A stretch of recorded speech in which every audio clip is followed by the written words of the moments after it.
Ah CMA, je le sais, vous êtes en train de vous le dire. Ah CMA, arrête d'être bear, on n'en peut plus. Mais je reste bear, même si hier je vous ai montré parce que beaucoup voulaient voir un plan en boule.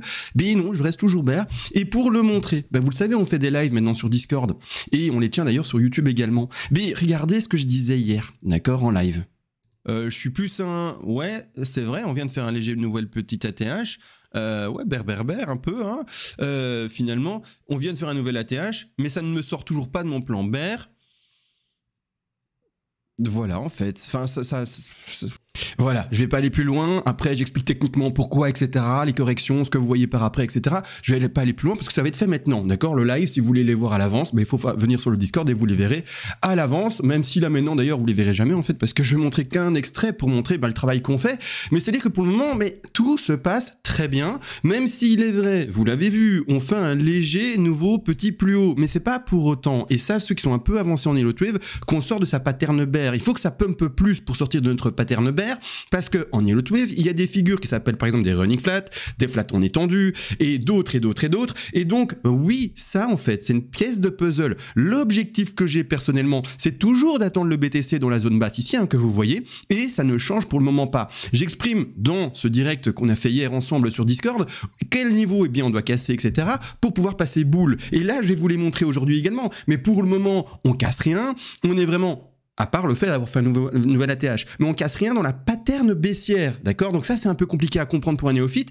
C'est vrai, du coup, en fait, un néophyte, quand il voit un nouveau plus haut en Yellow Wave, d'accord? Ou quelqu'un qui n'utilise pas les Yellow Wave et qui n'arrive pas à interpréter, en fait, du coup, les plans que je suis en train d'installer devant vos yeux. Mais n'empêche, c'est pas parce qu'on fait un nouveau plus haut qu'on rentre boule et non, on reste là, en l'occurrence, avec les niveaux qu'on a retrouvés dans un plan bear et je vais vous le montrer. Alors, rien de compliqué. Pour ceux qui s'y connaissent un peu, pas de souci. Pour ceux qui s'y connaissent pas, j'essaie d'expliquer un maximum. De toute manière, il y a toujours le Discord, vous le savez, que vous pouvez rejoindre pour apprendre de manière plus approfondie. J'allais oublier d'ailleurs le Discord. Ici, je vais vous montrer un truc. Je vais aller ici dans les abonnements et vous allez voir tout simplement comment ça fonctionne. Si vous voulez prendre un mois pour tester, voir si c'est sympa, c'est 30 €, d'accord? Vous aurez les PDF, le money management, les vagues des Yellow Wave, les directs, différents forums, vous aurez les analyses des altcoins, de la bourse traditionnelle, enfin plein de machins, d'accord, qu'on fait ensemble, 30 €. Ensuite, plus vous prenez, plus le prix diminue et surtout, il y a l'abonnement à vie. Et ça, c'est cool parce que vous pouvez le prendre maintenant à 560 €, il est vrai. Et puis après, vous dire, de toute façon, je vais au moins être 4 ans avec CMA sur le prochain bull run et le prochain bear market. Et puis après, il y a les autres cycles. Et de toute façon, c'est à vie, donc je serai encore et toujours là. D'accord? Et également, si vous avez déjà payé des abonnements précédents sur le Discord, vous pouvez le déduire. 500 €, 560 par exemple, pour quelqu'un qui aurait payé 80 €, ça ne lui ferait plus que 480 € à vie. Et moi, c'est mon boulot. Donc je vais le faire jusqu'à ma pension. Je suis pas quelqu'un qui va lâcher. Ça fait déjà 7 ans que je suis sur YouTube. Je pense que je commence doucement à être quelqu'un de confiance par rapport au fait que je vais pas arrêter YouTube. De cette façon, maintenant on repart dans l'analyse. C'est dit, c'est fait, on a vu le Discord.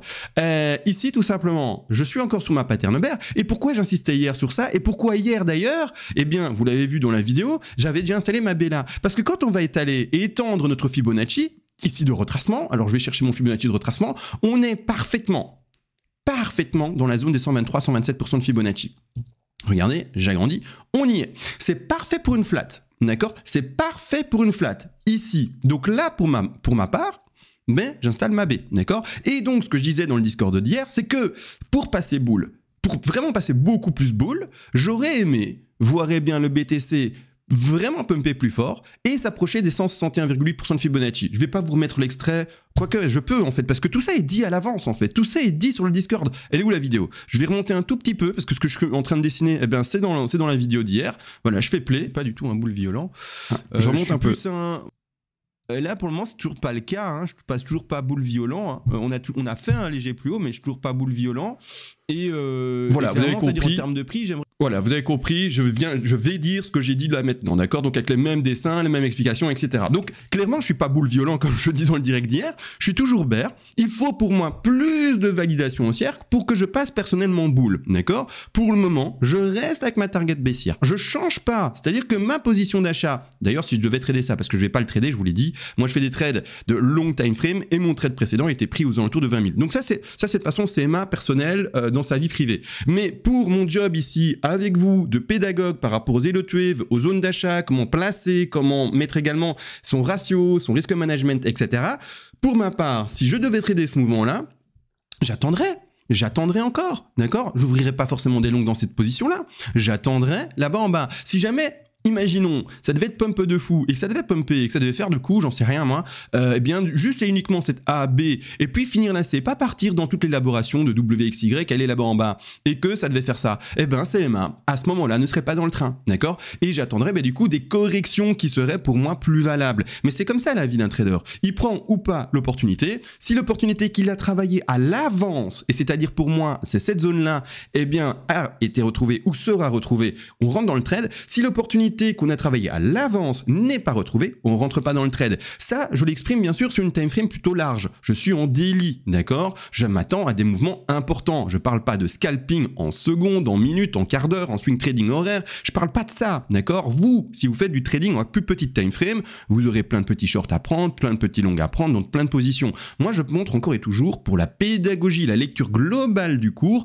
eh bien une time frame plutôt large. De cette façon, personnellement, encore et toujours, et d'ailleurs, il y a un petit thread qui est sorti, enfin un thread non, un petit Twitter là qui est sorti, Twitter je devrais dire anciennement X, qui a été partagé et qui, c'est encore sur le Discord, mais allez, je vais arrêter de vous ouvrir le Discord, on en a marre, et qui dit que apparemment, et j'en sais rien, hein, et on verra, hein, apparemment il y a des chances que l'ETF, ou en tout cas la masse des ETF qui devrait être validée normalement d'ici quelques jours, ben, il y a des chances qu'elles soient encore reportées jusqu'à, il me semble, mars. Et si on parle de mars-avril, mais comme par hasard, c'est plus ou moins la date du halving. Alors encore une fois, comme par hasard. Donc on verra comment ça se fait, comment ça se constitue, etc.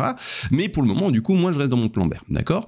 La source de X, j'en sais rien. La vérité et la réalité, c'est eh bien dans quelques jours qu'on la saura. Après, c'est encore des rumeurs, des machins, on s'en fout finalement, c'est du fondamental.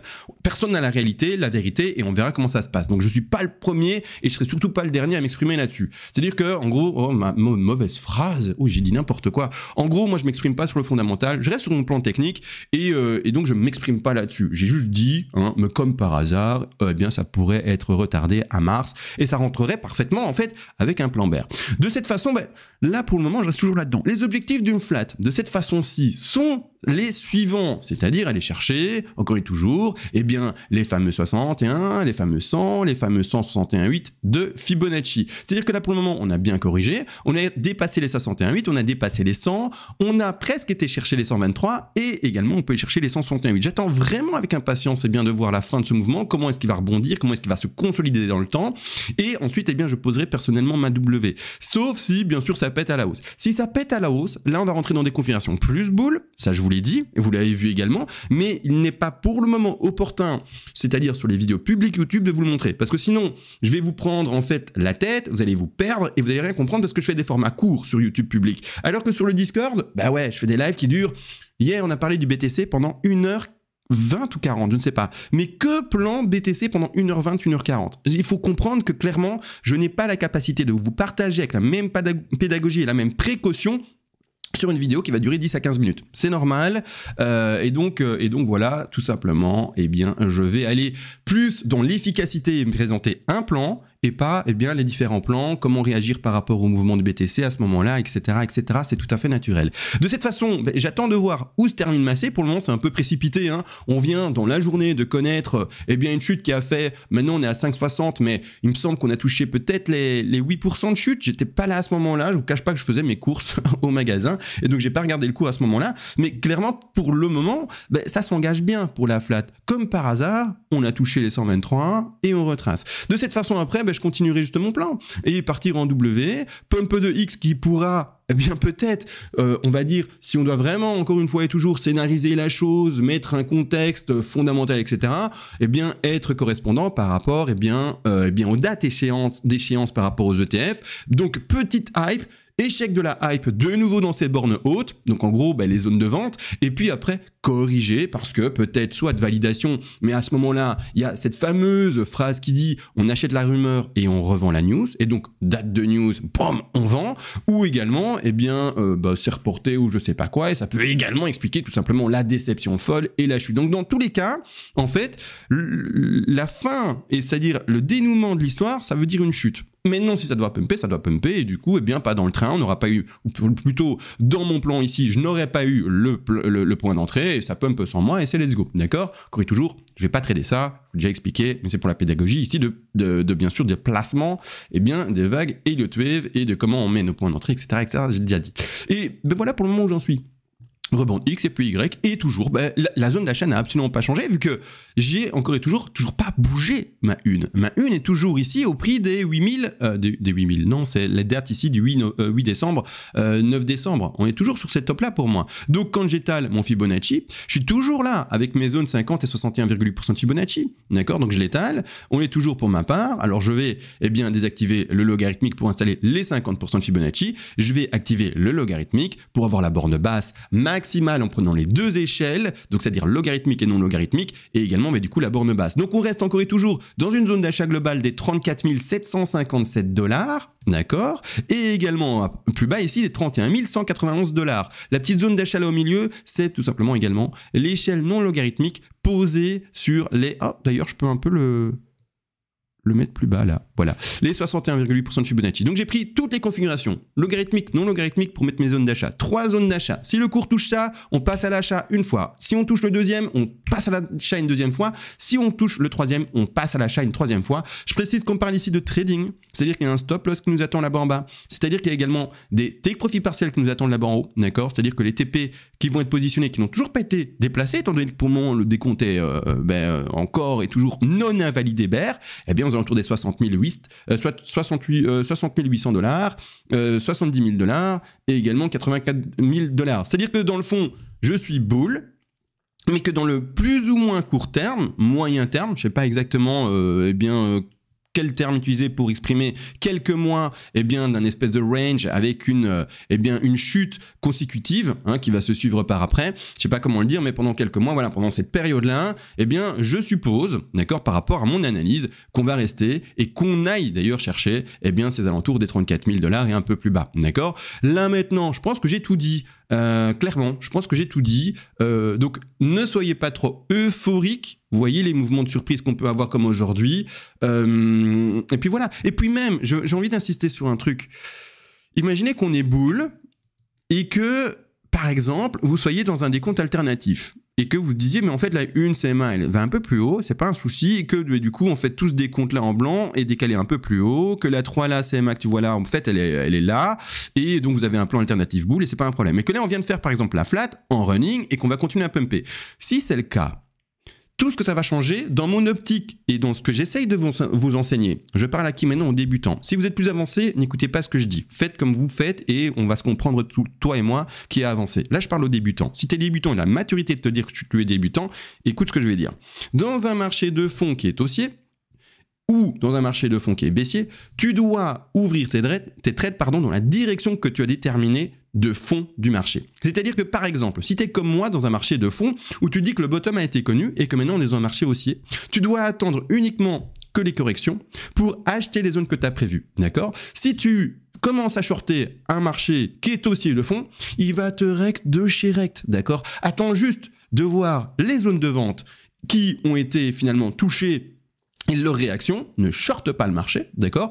Attends juste du coup que le cours aille chercher la zone d'achat pertinente et rentre dans le cours sur un long. Si tu commences à faire des shorts et que ton risque money management n'est pas bon, que tu fais encore des erreurs par rapport aux outils qui sont proposés sur les échanges de trading, malheureusement, tu mets pas toutes tes chances de ton côté, d'accord? C'est-à-dire que tu auras un petit pourcentage complémentaire d'erreurs qui va te faire perdre de l'argent, qui sera pas globalement, normalement, compris dans ton money et risque management, d'accord? Donc ici, clairement, pour éviter ces erreurs de néophyte, je t'invite juste à suivre le mouvement global du BTC et juste à te dire, je vais être patient, je vais attendre les zones d'achat. Quand on touche, si on les touche, je rentre en trade. Si on les touche pas, tant pis, je laisse aller le cours et il faut être patient en trade. Il faut pas espérer avoir à chaque fois tous les trades, etc. On n'est pas ici au casino en mode émotionnel. Je veux cliquer et entendre les tout. Vous voyez ce que je veux dire? J'essaie d'exprimer le truc du gros lot, etc. Non, on veut pas ça. Nous, on veut calculer, essayer de gagner de l'argent, etc. D'accord? C'est tout. D'accord? On n'est pas du tout là. Je veux cliquer et je veux faire des trades.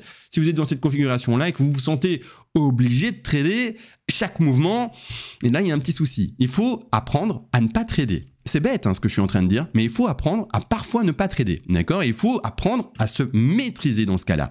Bon, bah à vous de voir hein, tout simplement si vous allez y arriver, mais c'est l'objectif. Donc là, même si du coup, excusez-moi, si on devait encore continuer à pumper, bah j'ai pas ma zone de rebond là, mais vous voyez, même dans des comptes 1, 2, 3, 4 et 5, il y a un top de 1, et puis après il y a toujours une correction de 2. Il y a toujours cette correction de 2. Hein. Et là, eh ben, du coup, comme on aurait été chercher plus haut, dans la patience qu'on aura et donc dans le fait de se réadapter par rapport au plan global, il est vrai que du coup, cette zone d'achat sera un peu plus haute, mais on rentrera à l'achat du coup un peu plus haut par rapport aux zones qu'on attend maintenant. Mais ça ne va pas changer fondamentalement pour quelqu'un qui travaille ces time frames là, mais la zone d'achat est de ce qu'il attend. On voit le mouvement qui monte, mais un mouvement, vous le savez, qui monte, corrige tout le temps. Par contre, savoir quand, ça c'est un travail un peu plus difficile. Mais on le sait, d'accord? Ça corrige tout le temps, dans tous les cas et dans toutes les time frames. Même quand on part en time frame monthly, alors on va partir sur du monthly, même quand on part sur des time frames monthly, ça monte, mais ça corrige tout le temps, d'accord? C'est pas difficile à voir, d'accord? Donc, ayez de la patience. Et même là-dedans, ça corrige, hein? Même là-dedans, on peut rentrer sur du 3 jours et j'essaie de montrer ça. Même là-dedans, ça corrige, hein? D'accord? Même là-dedans, il y a des fortes corrections, hein? Là, par exemple, une opportunité à prendre, d'accord? Là, ici, là, il y a des grosses corrections. Ça monte, ça corrige, d'accord? Donc, ayez la patience d'attendre les corrections. Toujours et encore le même terme, le même mot qui est partagé, patience. Mais non, ça, c'est le décompte boule, à voir s'il va se valider. Mais personnellement, il n'a toujours pas été invalidé pour moi sur des comptes bear, donc je reste encore bear. Il faudrait vraiment que ça pète certains niveaux, hein, je vous l'ai dit, pour que je passe boule, d'accord, clairement. Et pour le moment, et encore boule, c'est-à-dire juste adapter en fait ma petite vague pour attendre la correction toujours après, d'accord? Mais juste pour dire, effectivement, la vague impulsive que j'avais décomptée moi n'est pas finie. Pour le moment, moi, ma vague impulsive que j'avais décomptée, elle est toujours finie et elle est toujours pas invalidée.